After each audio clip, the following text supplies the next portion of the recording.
प्यारे पिता परमेश्वर, इस शाम के समय हम आपके उपस्थिति में यहाँ पर इकट्ठे हुए हैं और विनती करते हैं परमेश्वर कि आप हमसे बातें कीजिए। आपके वचन के जरिए हम सुनना चाहते हैं, समझना चाहते हैं, और परमेश्वर हर एक सोच, विचार, हर बात तेरे आसन से निकले हम तक। परमेश्वर हमसे बातें कीजिए, यीशु मसीह के नाम से हम प्रार्थना करते हैं, आमीन। पिछले हफ्ते हमने किस बात को मनाया? पिछले संडे को हमने क्या किया? Easter Sunday. ईस्टर संडे को हम क्या मनाते हैं?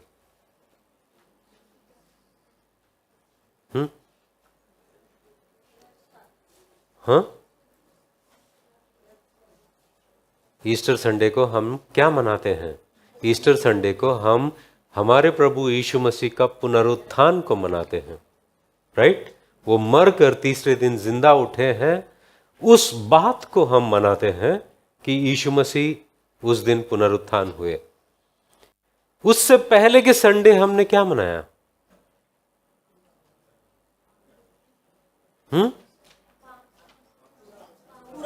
Palm Sunday. Palm Sunday. Palm Sunday के दिन हम क्या मनाते हैं? किस बात को याद करते हैं? यीशु मसीह यरूशलेम में प्रवेश करते हैं, उस बात को हमने मनाया है, क्योंकि यीशु मसीह यरूशलेम में प्रवेश करने के बाद में ठीक एक हफ्ते के दरमियान उनका सलीब पर जाना, मरना, तीसरे दिन जिंदा उठना, यह सब होता है। और उसके एक हफ्ते के बाद में हम ये संडे जुड़े हैं यहाँ पर। मगर मुझे दोबारा तुमको उस जगह पर लेके जाना है, पाम संडे के दिन। उस पाम संडे के दिन क्या हुआ और क्यों वो हमारे लिए इतना महत्वपूर्ण है? लूका का सुसमाचार 19वां अध्याय।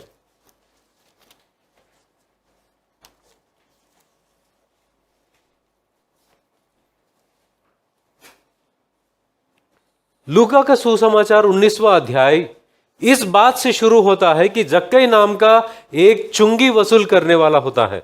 कौन? जक्कई नाम का एक चुंगी वसूल करने वाला होता है, और वो ये बात को जानता है कि यीशु मसीह उस जगह से गुजरने वाले हैं। अगर यीशु मसीह उस जगह से गुजरने वाले हैं तो मैं देखना चाहता हूं उन्हें। मगर वो क्या था? बौना था। बौना मतलब छोटा था, और वो देख नहीं पा रहा था। तो उसने क्या किया? एक पेड़ पर चढ़ गया और पेड़ के ऊपर से देखने की उम्मीद की।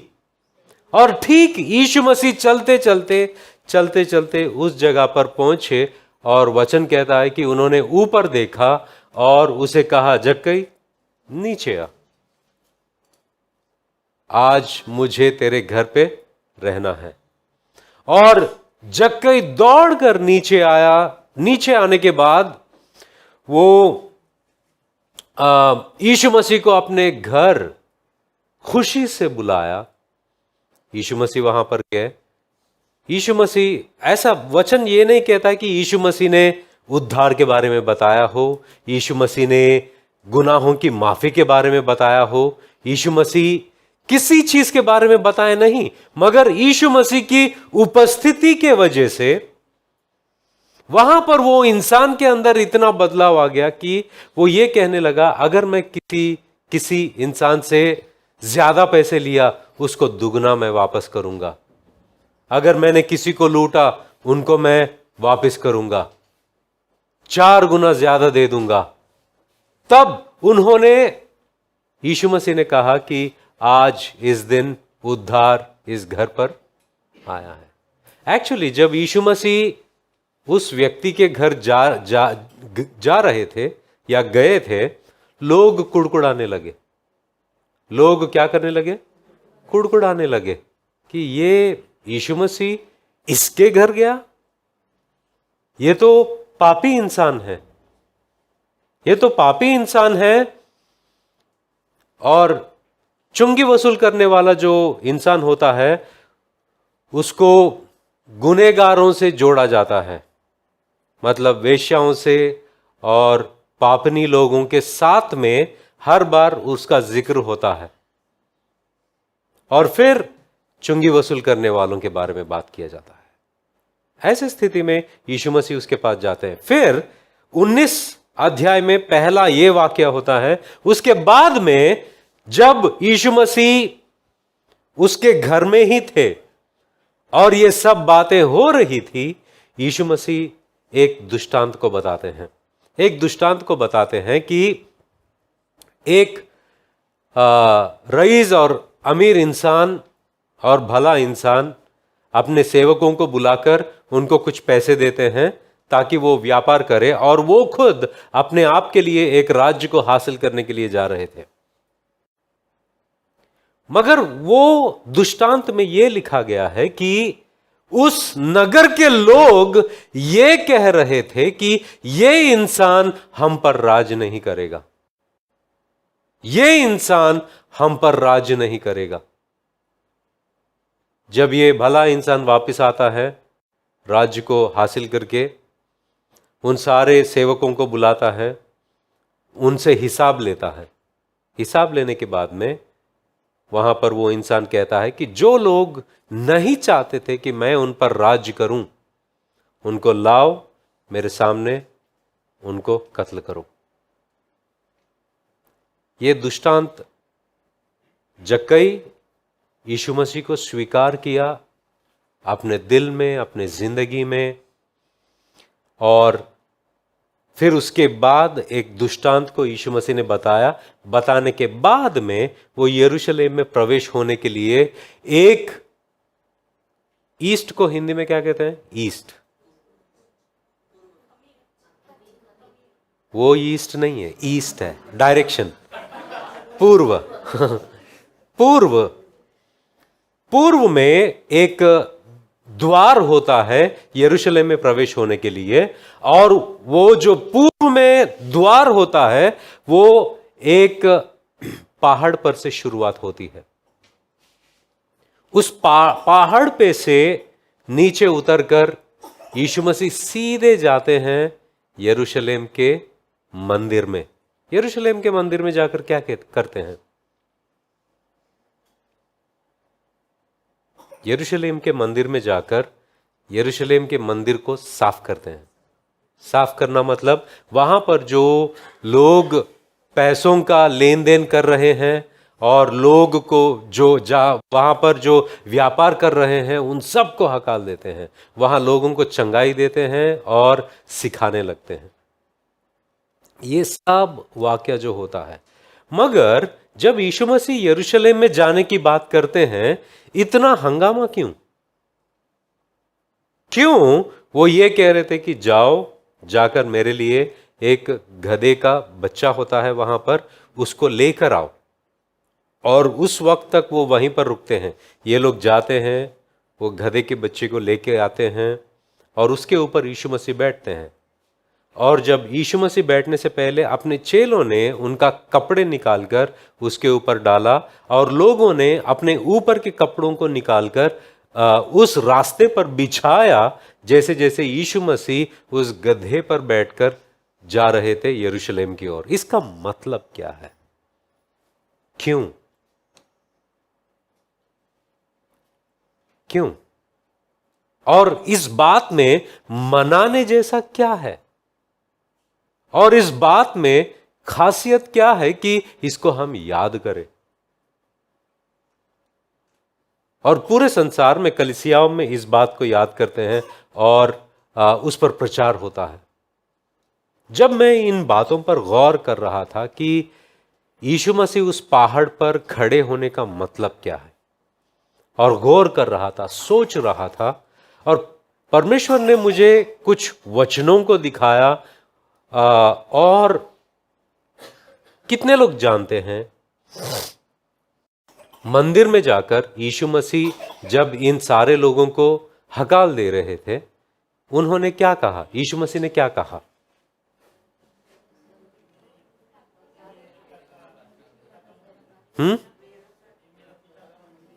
ये मेरा पिता का मंदिर है, प्रार्थना का स्थान है, और तुम लोगों ने डाकुओं का अड्डा बनाया। क्या आपको पता है कि ये दो बातें जो है, ये परमेश्वर कहता है कि ये मेरा मंदिर है और ये सबके लिए प्रार्थना मंदिर कहलाएगा, आप लोगों ने इसे डाकुओं का अड्डा बनाया। ये दो एक वचन यशायाह नबी के किताब से यीशु मसीह लेते हैं और एक वचन एजिकियल के किताब से लेते हैं, और ये दोनों को जोड़ते हैं, और ये दोनों किताबों के बीच में बहुत कुछ हुआ है। वो मंदिर के बारे में हम लोग अगले संडे बात करेंगे, मंदिर के बारे में, मगर आज उस बात के बारे में बात करेंगे कि आप लोगों ने इसे डाकुओं का अड्डा बनाया। ये बात को हम कहां देखते हैं? चलते हैं यिर्मयाह की किताब 7वां अध्याय।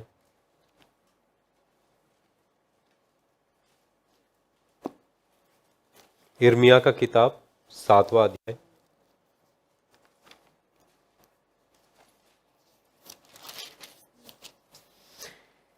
यिर्मयाह 7:1 से लेकर 15 वचन तक हम पढ़ेंगे, और मैं चाहता हूं कि आप गौर करो हर वचन। जो वचन यहोवा की ओर से यिर्मयाह के पास पहुंचा वह यह है, यहोवा के भवन के फाटक में खड़ा हो और यह वचन प्रचार कर और कह, हे सब यहूदियों, तुम जो यहोवा को दंडवत करने के लिए इन फाटकों से प्रवेश करते हो, यहोवा का वचन सुनो। सेनाओं का यहोवा जो इस्राएल का परमेश्वर है यो कहता है, अपनी अपनी चाल और काम सुधारो, तब मैं तुमको इस स्थान में बसे रहने दूंगा। दूसरे वचन में जब हम देखते हैं कि यहोवा के भवन के फाटक में खड़ा होकर यह वचन प्रचार कर और कहा, हे सब यहूदियों,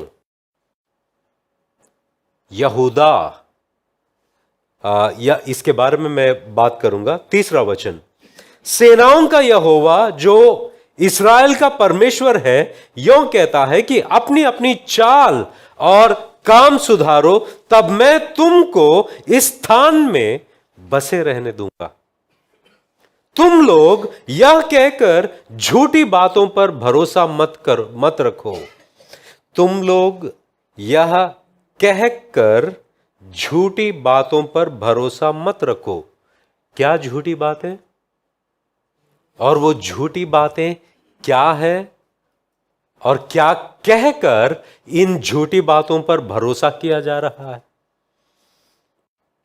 वचन देखो, तुम लोग यह कहकर झूठी बातों पर भरोसा मत रखो, यही यहोवा का मंदिर है, यही यहोवा का मंदिर है, यहोवा का मंदिर।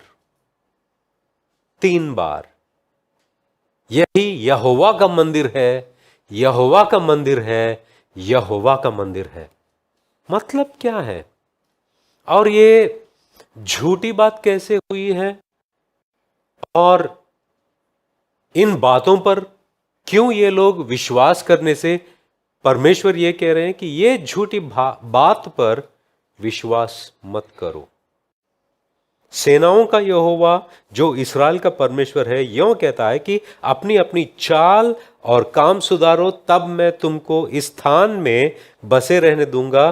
तुम लोग यह कहकर झूठी बातों पर भरोसा मत रखो। क्या कह रहे थे ये लोग? ये परमेश्वर का मंदिर है, परमेश्वर का मंदिर है, परमेश्वर का मंदिर है, यहोवा का मंदिर है, यहोवा का मंदिर है, यहोवा का मंदिर है। इसमें झूठी बात क्या है? यहूदा के लोग यरूशलेम में रहते हैं और यरूशलेम में परमेश्वर का मंदिर है, और परमेश्वर के मंदिर में क्या होता है? परमेश्वर का महिमा होता है। परमेश्वर का महिमा मंदिर में होता है।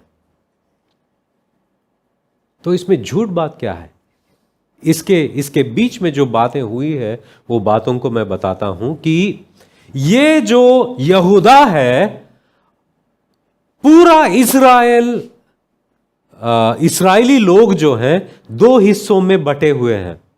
एक यहूदा के लोग और दूसरे इस्राएल के लोग, जिसको हम नॉर्दर्न किंगडम और सदर्न किंगडम कहते हैं। नॉर्दर्न किंगडम और सदर्न किंगडम। नॉर्थ मतलब क्या है? हिंदी में क्या कहते हैं?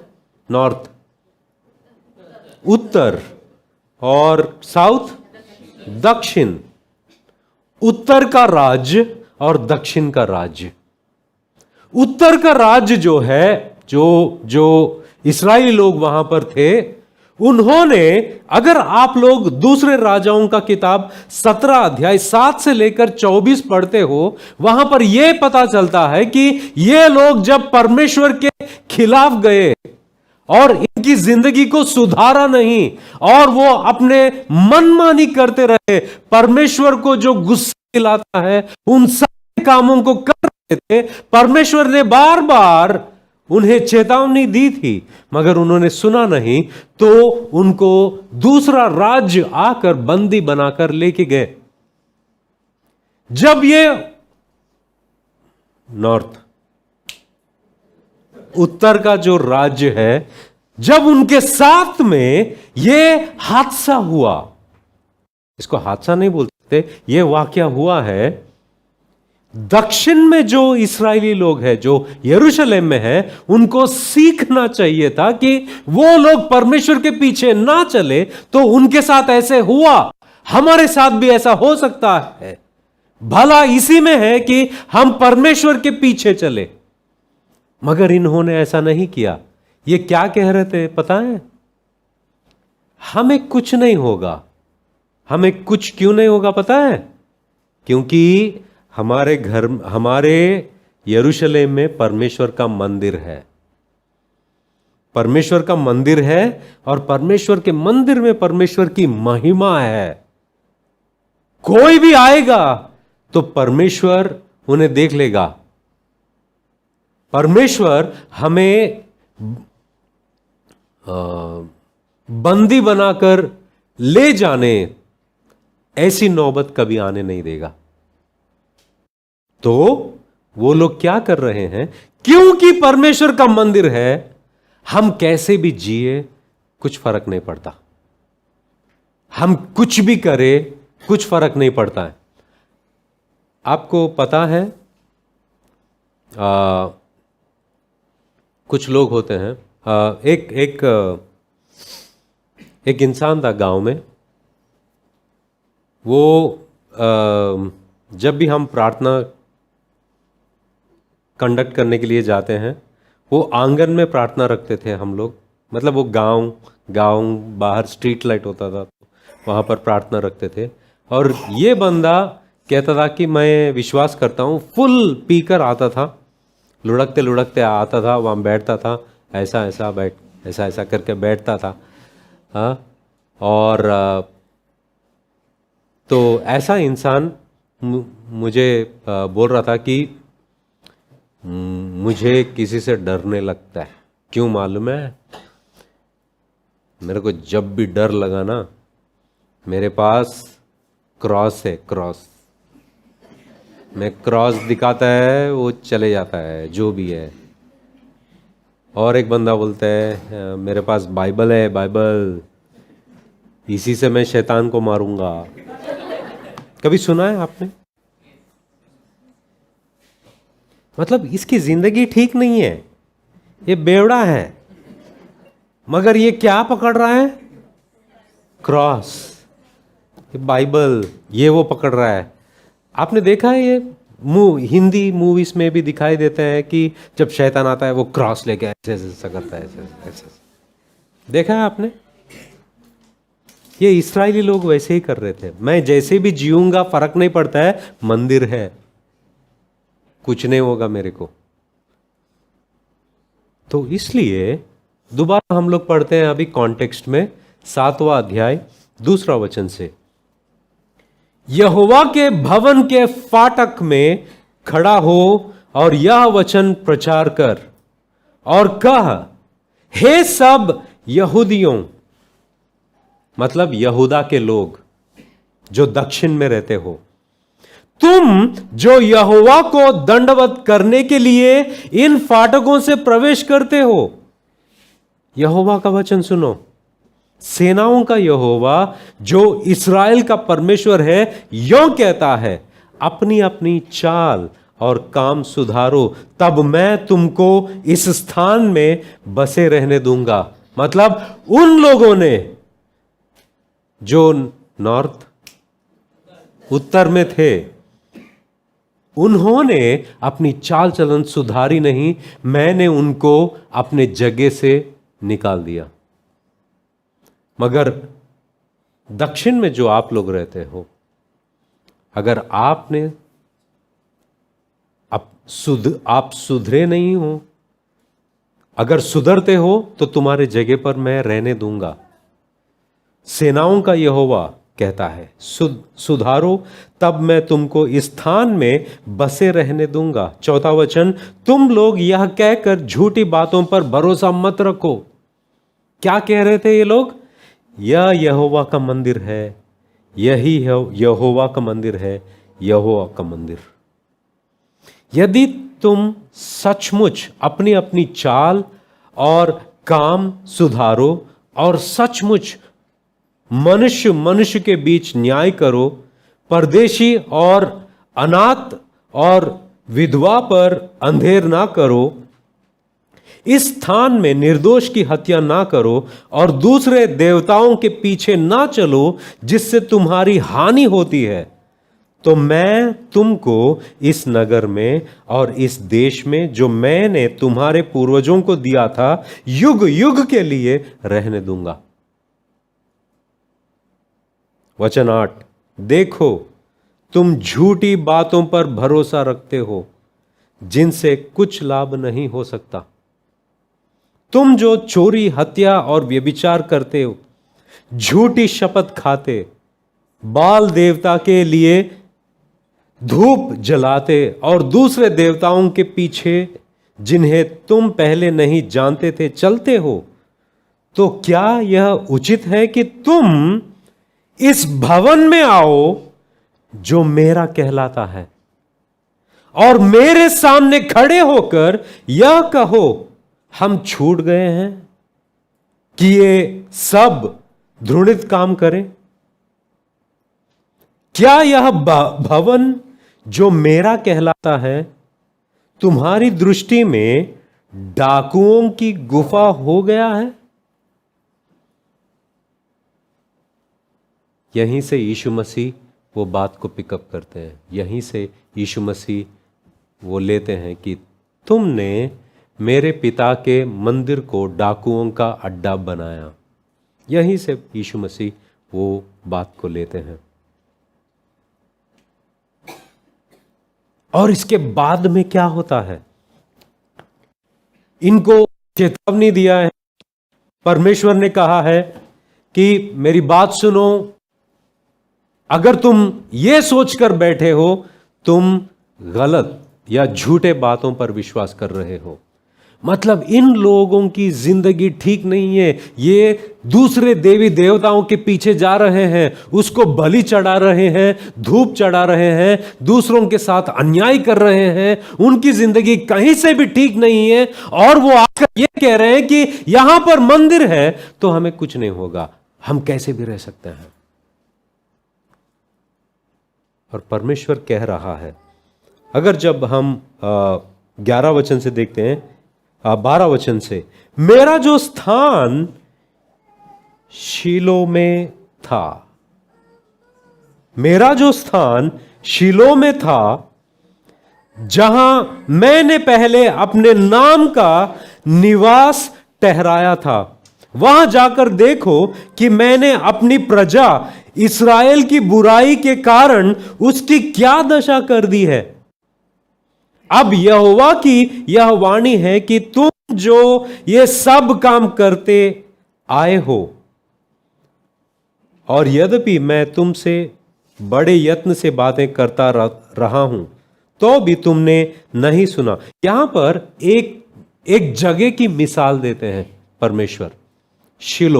शिलो नाम का एक जगह है जिसके बारे में जब हम देखते हैं कि पहले यहां पर मंदिर हुआ करता था, यहां पर एक स्थान हुआ करता था, वहां पर लोग आकर बलि चढ़ाते थे, परमेश्वर की याचना करते थे और पूछते थे वहां पर। और वहीं पर एक नामचीन इंसान जो बाइबल में है उसके बारे में लिखा गया है, सामुएल के बारे में जानते हो आप? उसकी मां उसी मंदिर में आती है, शीलो। वहां पर क्या होता है कि जब वहां के लोग गुनाह करते हैं, परमेश्वर के खिलाफ जाते हैं, उसी मंदिर में एली नाम का एक याजक था और एली के 2 लड़के थे। जब वहां पर वो लोग हम लोग एक काम करते हैं, जजेस,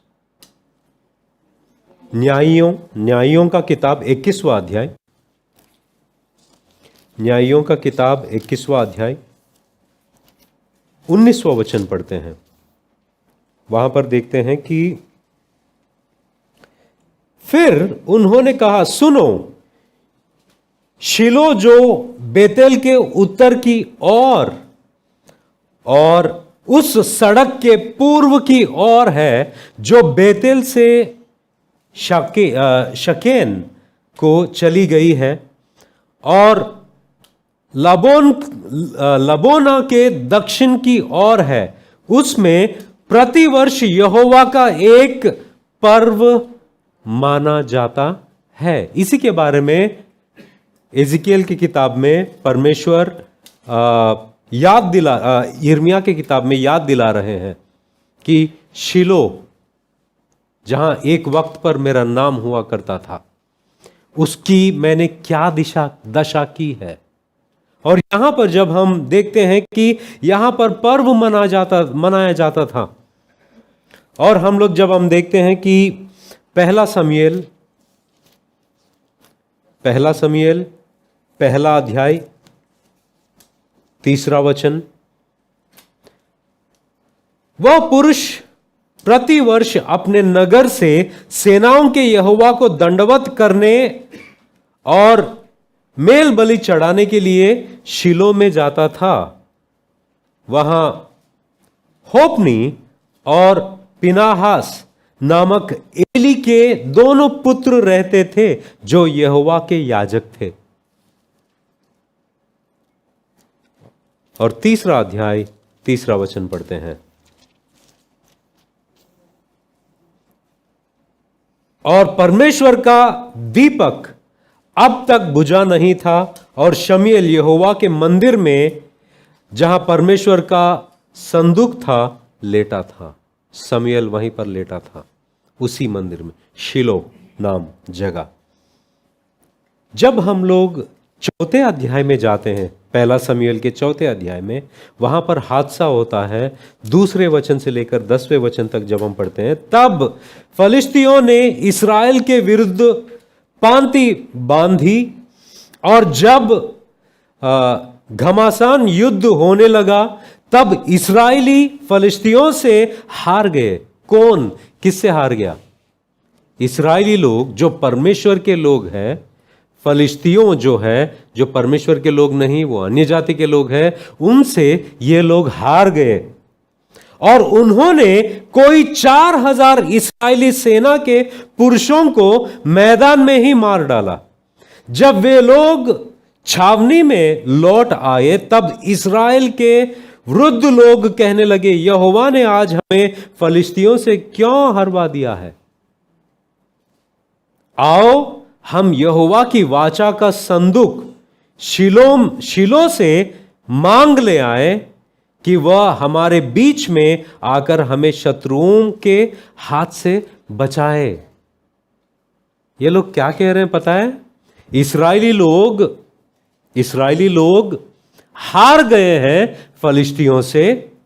तो इस्राएली लोग ये कह रहे हैं कि हम लोग शीलो जाते हैं, वहां पर परमेश्वर का जो संदूक है उसको लेके आते हैं यहां पर।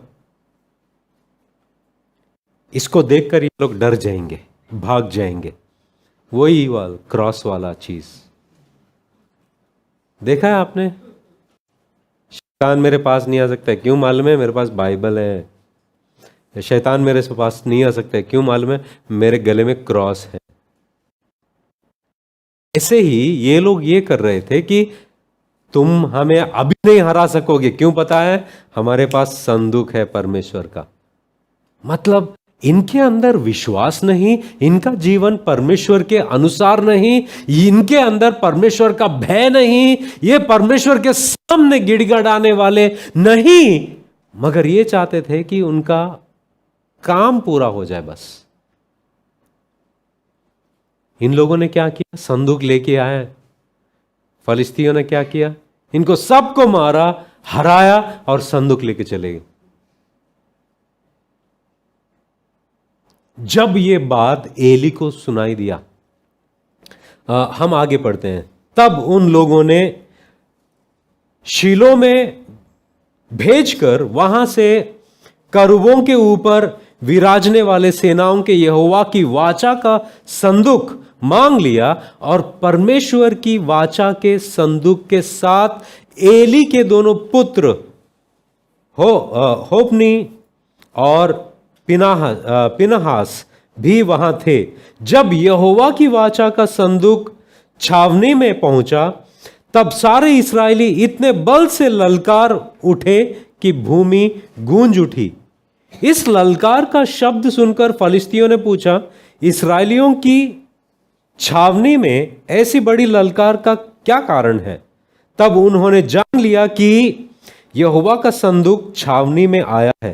तब फलिस्ती डर कर कहने लगे, उस छावनी में परमेश्वर आ गया है। फिर उन्होंने कहा, हाय, हम पर ऐसी बात पहले नहीं हुई थी। 8वां वचन, हाय, ऐसे महाप्रतापी देवताओं के हाथ से हमको कौन बचाएगा? ये तो वे ही देवता हैं जिन्होंने मिस्रियों पर जंगल में सब प्रकार की विपत्ति डाली थी। हे फलिश्तियों, तुम हियाव बांधो। हे फलिश्तियों, तुम हियाव बांधो और पुरुषार्थ जगाओ। कहीं ऐसा ना हो कि ऐसे इब्री तुम्हारे अधीन हो गए, वैसा तुम भी उनके अधीन हो जाओ। पुरुषार्थ करके संग्राम करो। तब फलिश्ती लड़ाई के मैदान में टूट पड़े और इस्राएली हार कर अपने अपने डेरे को भागने लगे। इस्राएली क्या हुआ? इस्राएली क्या? हार गए। इस्राएली हार गए और वो भागने लगे अपने डेरों के पास। और परमेश्वर का संदूक छीन लिया गया और एली के दोनों पुत्र होफनी और पिनहास भी मारे गए।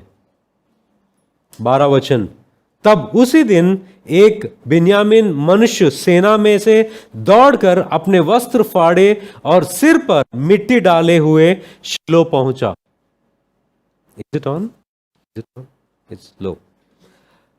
वहां जब पहुंचा, उस समय एली, जिसका मन परमेश्वर के मंदिर की चिंता से थरथरा रहा था, वह मार्ग के किनारे कुर्सी पर बैठा बाट जो रहा था। और ज्यों ही उस मनुष्य ने नगर में पहुंचकर वह समाचार दिया, त्यों ही सारा नगर चिल्ला उठा। मतलब वो इंसान जंग से भागकर यहां पर आया। एली वहां पर कुर्सी पर बैठकर देख रहा था, डर रहा था, पूछ रहा था, बातें कर रहा था, क्या हुआ क्या हुआ। तो ये इंसान आकर बताया जो हुआ। सब लोग चिल्लाने लगे। 14 वचन, चिल्लाने का शब्द सुनकर एली ने पूछा, ऐसा हुल्लड़ और हाहाकार मचने का क्या कारण है? और उस मनुष्य ने झट जाकर एली को पूरा हाल सुनाया। एली कौन था? उस मंदिर का याजक था। एली ने 98 वर्ष का था और उसकी आंखें धुंधली पड़ गई थी और उसे कुछ सूझता ना था। उस मनुष्य ने एली से कहा, मैं वही हूं जो सेना में से आया हूं और मैं सेना से आज ही भाग कर आया हूं। वह बोला, हे मेरे बेटे, क्या समाचार है? 17 वचन, उस समाचार देने वाले ने उत्तर दिया, इस्राएली फलिश्तियों के सामने से भाग गए हैं और लोगों का बड़ा भयानक संहार भी हुआ है और तेरे दोनों पुत्र होप्नी और पिनहास भी मरे गए और परमेश्वर का संदूक भी छीन लिया गया। ज्यों ही उसने परमेश्वर के संदूक का नाम लिया, त्यों ही एली फाटक के पास कुर्सी पर से पछाड़ खाकर गिर पड़ा और बूढ़ा और भारी होने के कारण उसकी गर्दन टूट गई और वह मर गया। उसने तो इस्राएलियों का न्याय 40 वर्ष तक किया। और उस वक्त क्या होता है पता है? 19वें वचन में, उसकी बहू पिनहास की स्त्री गर्भवती थी और उसका समय समीप था जब उसने परमेश्वर के संदूक के छीन लिए जाने और अपने ससुर और पति के मरने का समाचार सुना। तब उसको जच्चा का दर्द उठा और वह दुहर गई और उसके एक पुत्र उत्पन्न हुआ। उसके मरते मरते उन स्त्रियों ने जो उसके आसपास खड़ी थी उससे कहा, मत डर, क्योंकि तेरे पुत्र उत्पन्न हुआ है। परंतु उसने कुछ उत्तर ना दिया और ना कुछ ध्यान दिया और परमेश्वर के संदूक के छीन लिए जाने और अपने ससुर और पिता के कारण उसने यह कहकर उस बालक का नाम इकबोद रखा। इकबोद का मतलब क्या है पता है? इकबोद का मतलब क्या है पता है? इस्राएल में से महिमा उठ गई। इस्राएल में से परमेश्वर का महिमा निकल गया। इस्राएल में से परमेश्वर का महिमा निकल गया। मतलब जो महिमा उस मंदिर में और संदूक में होता था वो निकल गया। इकबोद। अब बात यह है कि यिर्मयाह की किताब में हम हैं और यिर्मयाह की किताब में परमेश्वर ये दक्षिण के यहूदा के इस्राएलियों को ये बात याद दिला रहे हैं कि तुम लोग सुधरे नहीं, तुम्हारे काम के खिलाफ है। तुम वो सब कुछ कह रहे हो, कर रहे हो जो जिन बातों से मैं नफरत करता हूं, और तुम इस बात को कहकर झूठ बातों पर विश्वास कर रहे हो कि यह परमेश्वर का मंदिर है, परमेश्वर का मंदिर है, परमेश्वर का मंदिर है। शिलो को याद करो, वहां से मैं निकल गया। उस जगह को याद करो, वहां से मेरी महिमा निकल गई, यहां से भी निकल सकता है। मगर शायद ये लोग सोच रहे थे ये तो यरूशलेम तो परमेश्वर का सेंटर है। हां, शिलो में हुआ होगा मगर यहां नहीं होगा। ये लोग सुनने के लिए तैयार नहीं। मगर ऐसा होता है कि यिर्मयाह के बाद में जो नबी आता है वो एजिकियल। एजिकियल की किताब में हम ये देखते हैं,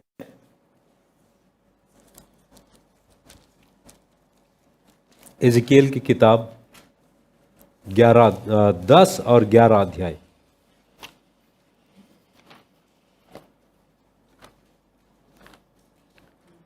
एहेजकेल, राइट, एहेजकेल का किताब, एहेजकेल का किताब 10वां अध्याय में जब हम देखते हैं, वचनों को देखते हैं 4, 18 और 19।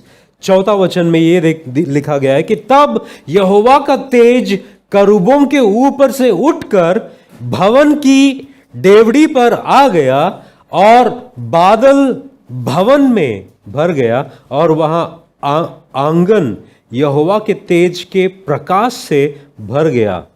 हम वचन 18 और 19 को देखते हैं। वहां पर लिखा है कि यहोवा का तेज भवन की डेवढ़ी पर से उठकर करूबों के ऊपर ठहर गया।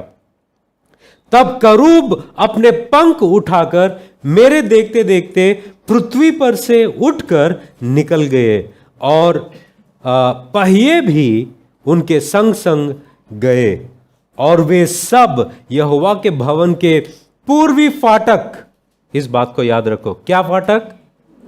पूर्वी फाटक में खड़े हो गए और इस्राएल के परमेश्वर का तेज उनके ऊपर ठहरा रहा। जब हम 11 अध्याय में देखते हैं 23 और 24वां वचन, 11 अध्याय 23 और 24 वचन, तब यहोवा का तेज नगर के किस में से? नगर के बीच में से उठकर उस पर्वत पर ठहर गया जो नगर के पूर्व और है। फिर आत्मा ने मुझे उठाया और परमेश्वर के आत्मा की शक्ति से दर्शन में मुझे कसदियों के देश में बंदियों के पास पहुंचा दिया। जो दर्शन में मैंने पाया था वह लोप हो गया। यहां पर 23वें अध्याय में हम देखते हैं कि तब यहोवा का तेज नगर के बीच में से उठकर उस पर्वत पर ठहर गया जो नगर के पूर्व ओर है। यहां पर यह वाक्य दिखाई देता है कि एजिकियल के जमाने में, मतलब इर्मिया के बाद में थोड़े ही दिनों में एजिकियल आया और एजिकियल के जमाने में यह बात होती कि परमेश्वर का जो महिमा है वो मंदिर से बाहर निकला, शहर से होते हुए उस पूर्व के पाठक के ऊपर पर्वत है उस पर खड़ा हुआ। ठीक उसी जगह पर यीशु मसीह खड़े थे। ठीक उसी जगह पर यीशु मसीह खड़े हैं। जिस तरह से महिमा चले गई यरूशलेम से, वो परमेश्वर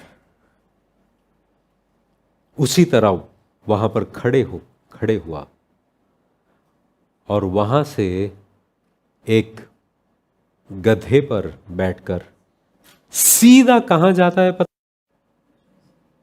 न दाएं न बाएं, सीधा मंदिर जाता है।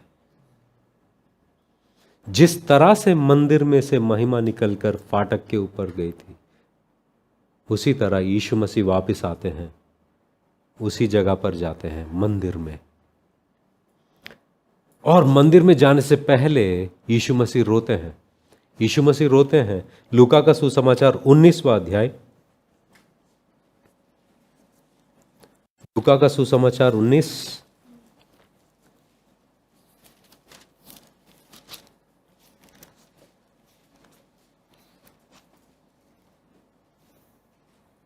41-42 इन हिंदी 41-42।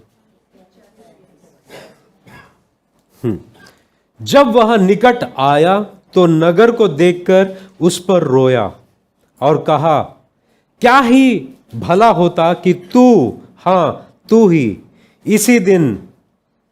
इसी दिन में कुशल की बातें जानता, परंतु अब वे तेरी आंखों से छिप गई है। अगर हम लोग इसी बात को पढ़ते हैं, मत्ती का सुसमाचार 21वां अध्याय वचन, मार्कुस का सुसमाचार 11 अध्याय 17 वचन, लूका का सुसमाचार 19वां अध्याय 46 वचन। वो सीधे, और यूहन्ना का सुसमाचार में भी हम देखते हैं, जब हम इन सारे वाक्यों को देखते हैं, सीधा यीशु मसीह मंदिर में जाते हैं। और वो मंदिर में उस वक्त भी वही हो रहा था जो यिर्मयाह के जमाने में, जो एजिकियल के जमाने में हो रहा था। और यीशु मसीह ने कहा कि मैं आया मगर तुम जाने नहीं, तुमने मेरा इंतजार नहीं किया, तुमने मेरी अपेक्षा नहीं की। जब वो सलीब पर मरते हैं,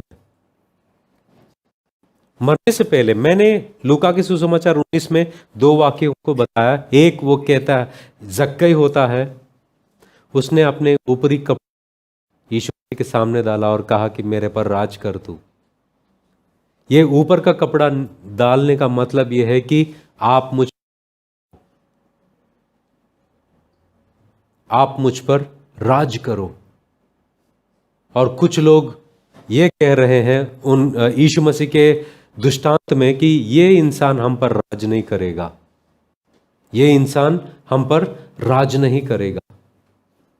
और यीशु मसीह जब यरूशलेम में जा रहे थे, लोग कपड़े निकालकर उनके सामने डाल रहे थे, और उसका मतलब यह है कि आप हम पर राज करो। मगर यरूशलेम में लोग जो है वो कह रहे हैं कि ये हम पर राज नहीं करेगा, ये हम पर राज नहीं करेगा। जब यीशु मसीह ने देखा, वो सलीब पर मरने के बाद में क्या हुआ पता है? जो पर्दा था मंदिर में, वो ऊपर से लेकर नीचे तक फट गया। पर्दे के पीछे था, और क्या होता है? परमेश्वर की महिमा होती है। यीशु मसीह ये कह रहे हैं कि अब मेरी महिमा मंदिर में नहीं, उस चुंगी वसूल करने वाले के दिल में होगा, उस पापिनी स्त्री के अंदर होगा जो पछताया, वो टूटा हुआ है, उसके दिल में मैं बसूंगा, मैं मंदिर में नहीं। मैं अब उन लोगों के दिल में बसूंगा और मेरी महिमा उनके अंदर रखूंगा। जो अपने पापों से थके हुए हैं और पश्चाताप कर रहे हैं, उनके दिल में मैं बसूंगा। और हम देखते हैं कि आज इसका महत्व यह है कि परमेश्वर का महिमा जो मंदिर से छूटकर चला गया, वो महिमा अभी गया नहीं, मगर सलीब के बाद, क्रूस के बाद वो महिमा हमारे अंदर बसता है। परमेश्वर का महिमा हमारे अंदर बसता है। कुछ वचनों को हम देखेंगे। इब्रानियों की पत्री 1 अध्याय 3 वचन। इब्रानियों की पत्री 1 अध्याय 3 वचन।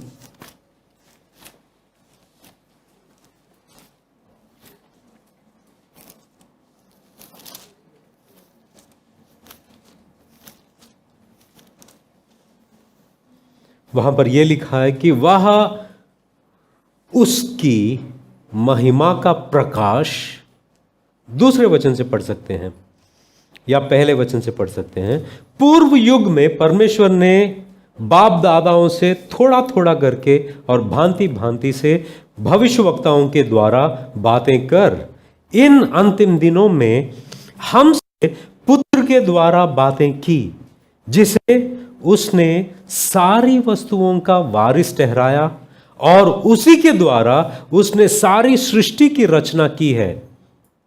वह उसकी महिमा का प्रकाश और उसकी तत्व की छाप है और सब वस्तुओं को अपनी सामर्थ्य के वचन से संभालता है।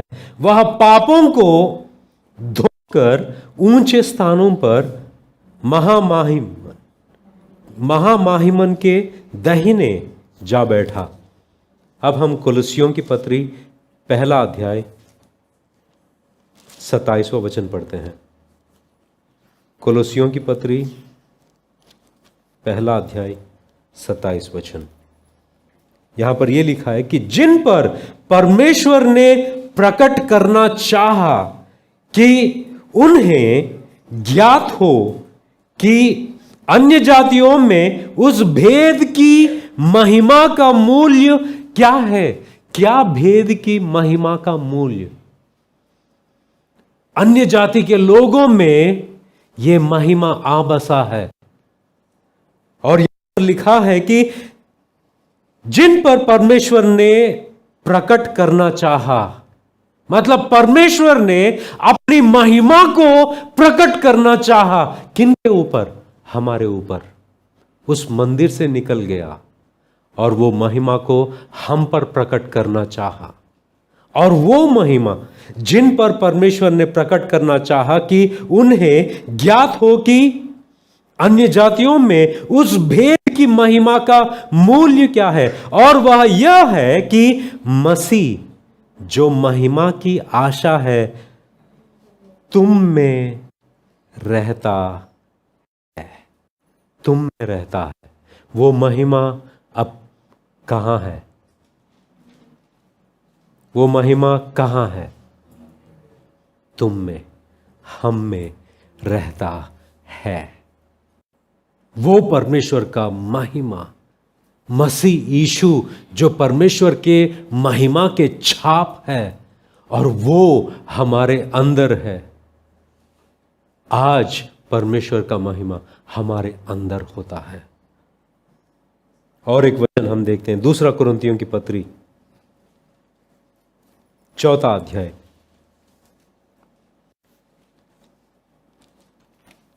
दूसरा कुरिन्थियों की पत्री चौथा अध्याय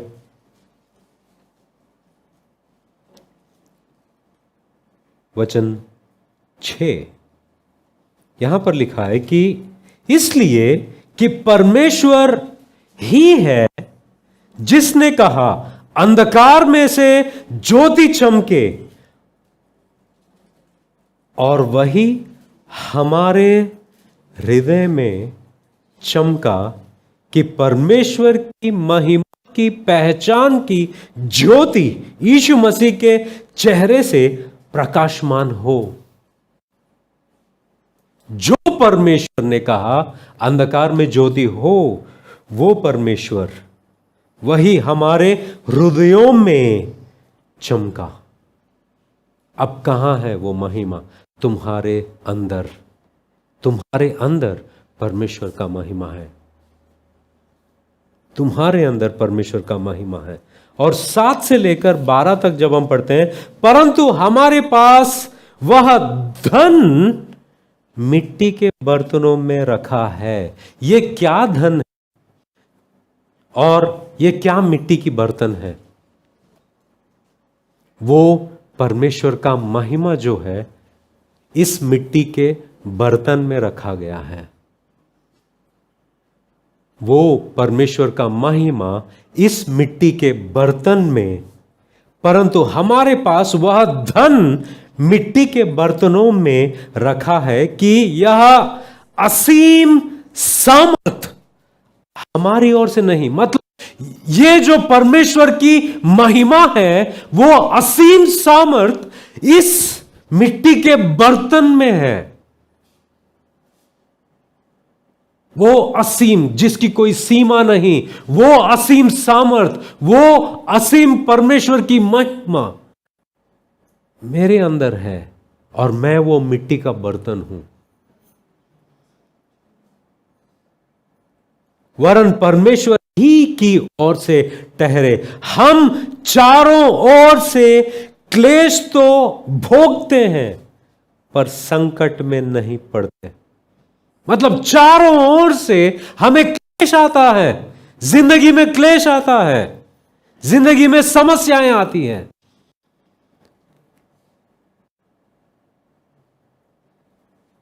पर संकट में नहीं पड़ते हम। क्यों? क्यों? संकट में क्यों नहीं पड़ोगे तुम? क्योंकि तुम्हारे अंदर परमेश्वर की महिमा है। क्लेश आता है, तुम बहुत नाजुक हो, मिट्टी के बर्तन हो, मगर तुम्हारे अंदर जो परमेश्वर का महिमा है वो बचाए रखता है। निरुपाय तो हैं पर निराश नहीं होते। हमारे पास शायद कुछ उपाय नहीं है, मगर हम निराश नहीं होते। क्यों? हमारे अंदर परमेश्वर का महिमा है।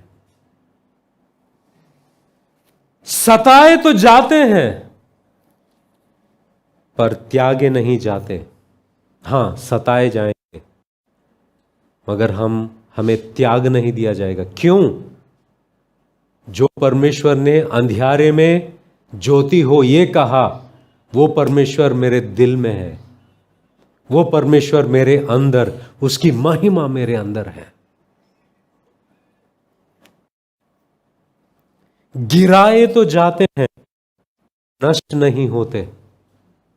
गिराए तो जाते हैं मगर नष्ट नहीं होते हैं। बॉक्सिंग मैच कितने लोग देखा है? बॉक्सिंग जब मारते हैं तो वो गिरता है मगर दोबारा उठता है। मैं अभी भी हूं, चलो। हम गिराए तो जाते हैं मगर नष्ट नहीं होंगे, क्योंकि हमारे अंदर परमेश्वर का महिमा है। हमारे अंदर परमेश्वर का महिमा है। और पौलुस कहता है कि ये धन इस मिट्टी के बर्तन उम्मीद देता है, बचाए रखता है, हौसला देता है, हमें आगे बढ़ाता है और यह बताता है कि मैं तेरे अंदर हूं, मैं तेरे साथ हूं।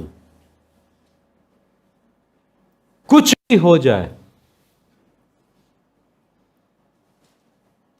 तेरे पास कोई चारा या उपाय ना भी हो, मैं तेरे साथ हूं। और वो परमेश्वर तुम्हारे अंदर बसता है और तुम्हें आगे बढ़ाता है। मंदिर से निकल गया, अब तुम्हारे अंदर है वो। और यही बात हम याद करते हैं जब यीशु मसीह जिस तरह से वो महिमा मंदिर से निकलकर उस फाटक, उस द्वार पर थी, वो वही जगह पर यीशु मसीह खड़े थे और उसी तरह वो अंदर आए।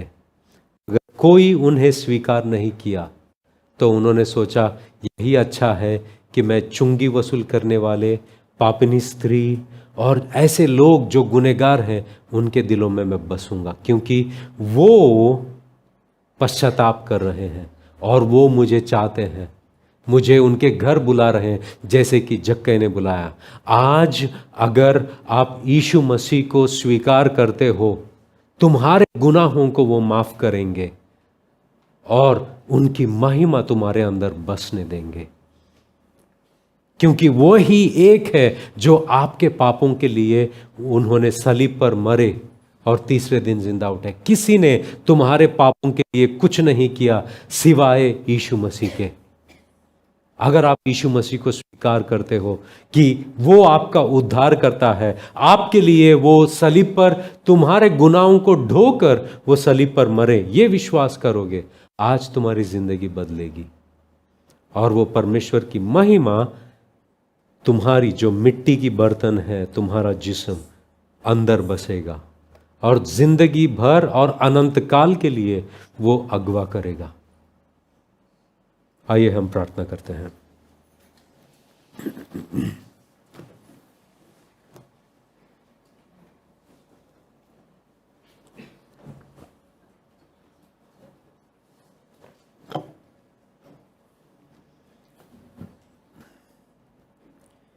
प्यारे पिता परमेश्वर,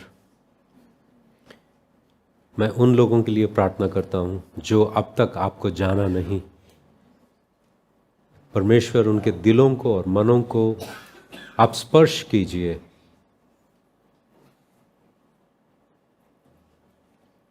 उनके आत्मिक आंखों को खोलिए ताकि वो तुझे देखे और जाने।